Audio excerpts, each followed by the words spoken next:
ఈ మహావ్యాధి తగ్గాలంటే అదిగో ఇంద్రుడు రక్షించి ఆ ఖాండభవనాన్ని తినేసేయి అన్నాడు. ఆయన పాపం 7 మార్లు ప్రయత్నించాడు తిందామని.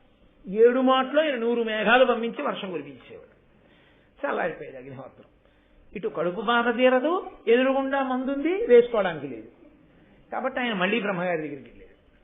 వెళ్ళి అయ్యా 7 మాటలు ప్రయత్నించానండి, అది తిందామంటే ఇంద్రుడు వర్షం కురిపించేస్తున్నాడు, అందులో ఆయన స్నేహితుడు తక్షకుడు ఉన్నట్ట, ఏం చేయమంటారు మరి, ఎలా ఖాండభవన దహించడం? ఆయన అన్నాడు, కంగారు పడకు, నరనారాయణులని గొప్ప మునులు, వాళ్ళిద్దరి అంశ భూమి మీదకు వస్తోంది. వాళ్ళు లోకాన్ని రక్షించడం కోసమే అవతారం తీసుకుంటున్నారు. కృష్ణార్జునులుగా వస్తారు. వాళ్ళిద్దరూ ఒకానొక సమయంలో ఖాండభవనం దగ్గరికి వచ్చి కూర్చుంటారు. అదిగో ఈశ్వరుడి యొక్క ప్రేరణ, అందుకొచ్చారు వాళ్ళిద్దరు ఇక్కడికి. నువ్వు వెళ్ళి వాళ్ళని అడుగు, కృష్ణార్జునులు కాపు కాసి ఉండగా ఇంద్రుడు నిన్ను ఆ వనం తినకుండా చెయ్యలేడు, కాబట్టి వాళ్ళని ప్రార్థన చెయ్యి అంటే ఆయన వెళ్ళి ఆ కృష్ణార్జునుడి దగ్గరికి అందుకొచ్చాడు.